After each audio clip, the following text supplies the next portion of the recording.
नमस्कार, मैं हूँ डॉक्टर प्रेरणा और ये एक छोटा-सा मैसेज है मेरा उन लोगों के लिए जिन लोगों को कोरोना हुआ है और वो घर में हैं, क्वारंटाइन कर रहे हैं, या वो लोग जो केयर कर रहे हैं कोरोना पेशेंट्स की, तो वो कैसे किस तरह से उन्हें मैनेज करनी चाहिए सिचुएशन। क्योंकि बहुत सारे ऐसे ट्रीटमेंट्स हैं जो जो भी ट्रीटमेंट हम ले रहे हैं, लाइक कन्वेंशनल ट्रीटमेंट आपका जो चल रहा है, जो मेडिसिन्स आपको आपके गवर्नमेंट हॉस्पिटल से मिली है या आपके डॉक्टर्स के द्वारा मिली है, उसके साथ में जो मेरा एक्सपीरियंस हुआ है कोरोना पेशेंट्स में, जो मेरे पुराने पेशेंट थे उनमें से जिन लोगों को कोरोना हुआ, तो उन लोगों ने जब मुझसे कांटेक्ट किया कि मैम हम कोरोना पॉजिटिव आ गए हैं, तो अब हमें कैसे इसको डील करना है।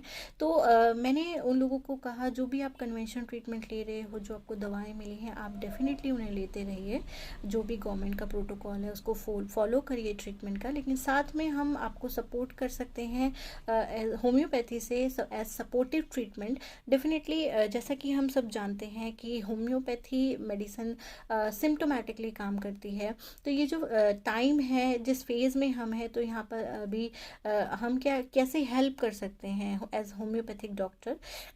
तो हम पेशेंट को सिम्टम्स के हिसाब से, क्योंकि जो उसको मेडिसिन मिली है वो डेफिनेटली वो एलोपैथिक ड्रग्स, एलोपैथिक मेडिसिन खा रहा है। फीवर उतारने के लिए डोलो 650 दी जा रही है, वो पेशेंट ले रहा है, फीवर स्लो डाउन होता है। लेकिन जो अंदर इन्फेक्शन है या उसकी वजह से जो सिम्टम्स आ रहे हैं, उसमें होम्योपैथी पेशेंट को बहुत ज़्यादा हेल्प कर सकती है। लाइक किसी पेशेंट को ड्राई कफ है तो उसके हिसाब से हम उसको मेडिसिन दे सकते हैं और वो बहुत ज़्यादा मदद करती है। किसी को बहुत ज़्यादा बलगम आ रहा है, बहुत ज़्यादा खांसी है, वीजिंग हो रहा है, उस फेज़ में हम उस तरह उस सिम्टम के हिसाब से हम मेडिसिन दे सकते हैं।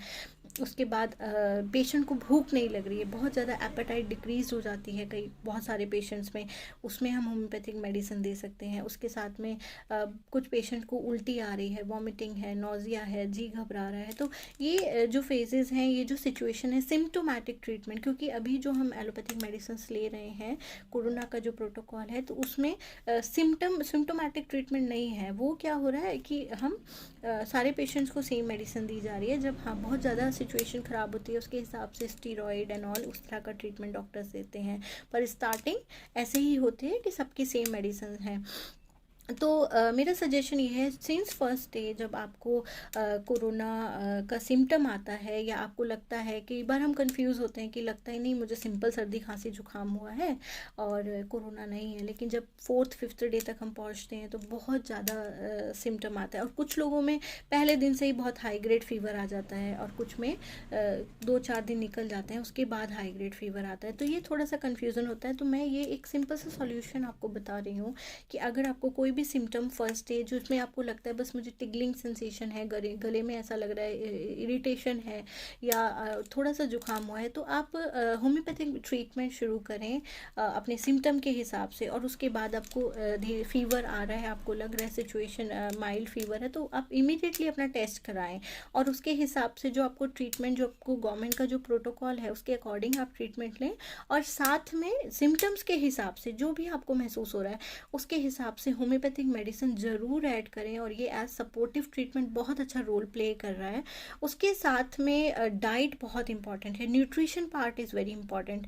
तो बहुत सारे ऐसे लोग हैं कि मैं सुन रही हूँ कि डेथ हो गई, सडन डेथ हो रही है, और फिर मुझे बड़ा ये महसूस होता है कि ऐसा क्यों हुआ।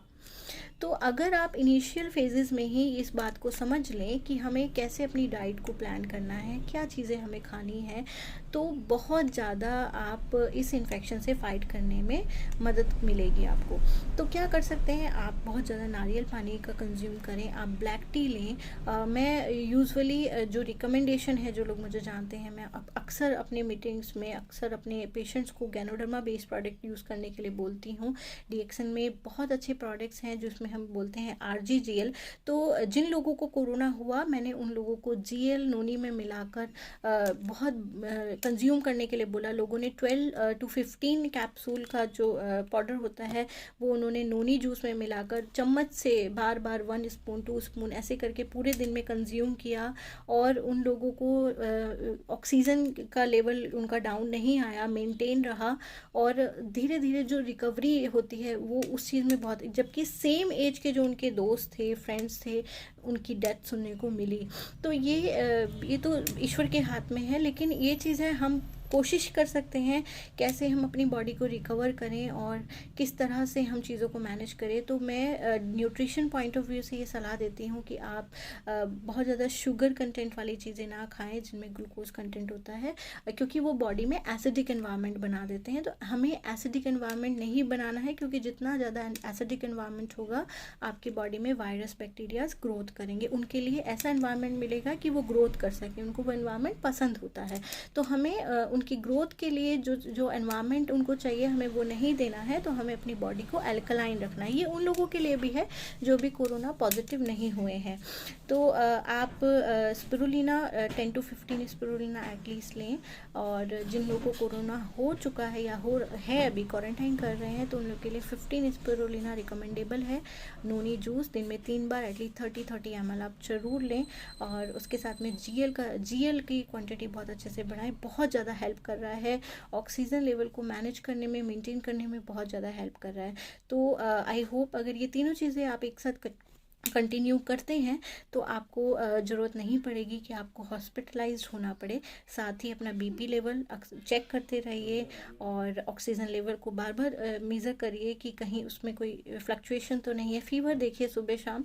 तो अगर ये चीज़ें अगर आप घर में रह के करते हैं और इन चीज़ों का ध्यान रखते हैं, कोई लापरवाही नहीं करते, तो मैं फॉर श्योर बोलती हूँ आपको हॉस्पिटलाइज नहीं होना पड़ेगा, ऑक्सीजन लगवाने की ज़रूरत नहीं पड़ेगी।